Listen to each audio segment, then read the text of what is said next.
রাজধানীর ঐতিহ্যবাহী ৭ কলেজ নিয়ে গঠিত হতে যাচ্ছে একটি স্বতন্ত্র ও পূর্ণাঙ্গ পাবলিক বিশ্ববিদ্যালয়। নাম প্রস্তাব করা হয়েছে ঢাকা সেন্ট্রাল ইউনিভার্সিটি।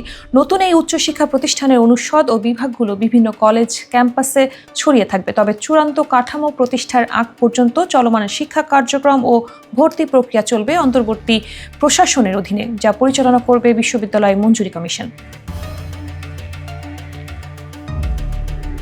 বিশ্ববিদ্যালয় প্রতিষ্ঠা হলে ৭ কলেজের প্রতিটি ক্যাম্পাসে সব বিষয়ে পাঠদান হবে না। ইউজিসি বলছে যে ক্যাম্পাস যে কোনো অনুষদ বা বিভাগের জন্য উন্মুক্ত, কেবল সেখানেই চালু থাকবে সংশ্লিষ্ট কোর্স। ইতোমধ্যে ক্যাম্পাসগুলোর অবকাঠামো পরিদর্শন করছে ইউজিসির একটি দল।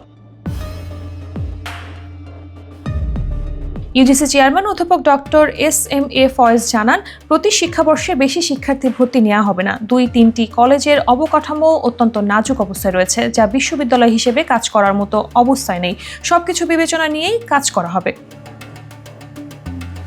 পূর্ণাঙ্গ বিশ্ববিদ্যালয় গঠনের আগ পর্যন্ত ইউজিসির অধীনে অন্তর্বর্তী প্রশাসনিক কাঠামোতে চলবে ৭ কলেজের শিক্ষা কার্যক্রম। সমন্বয়কের দায়িত্বে থাকবেন কোনো একজন অধ্যক্ষ। পাশাপাশি ঢাকা বিশ্ববিদ্যালয়ের পরীক্ষা নিয়ন্ত্রক, ভর্তি রেজিস্ট্রার ও হিসাব দপ্তর থেকেও প্রতিনিধি রাখা হবে।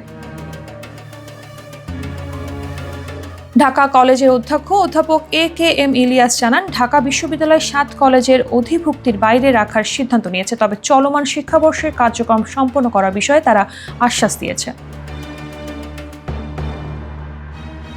প্রসঙ্গগত ২০১৭ সালে সম্ভাব্যতা যাচাই ছাড়াই ৭টি কলেজকে ঢাকা বিশ্ববিদ্যালয়ের অধিভুক্ত করা হয়। লক্ষ্য ছিল শিক্ষার মানোন্নয়ন, কিন্তু বাস্তবে সেশন জট সহ নানা প্রশাসনিক জটিলতায় ভুগতে হয় শিক্ষার্থীদের। ধারাবাহিক আন্দোলনের পর শেষ পর্যন্ত ৭ কলেজকে ঢাবি থেকে পৃথক করা হয়।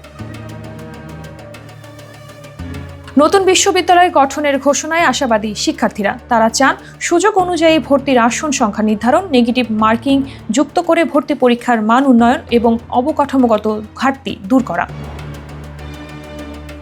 তবে ৭ কলেজকে একত্রিত করে একটি বিশ্ববিদ্যালয়ে পরিণত করার সিদ্ধান্তে একমত নয় তিতুমীর কলেজের কিছু শিক্ষার্থী। তারা চান তিতুমীর কলেজকে আলাদা একটি পাবলিক বিশ্ববিদ্যালয় হিসেবে গড়ে তোলা হোক।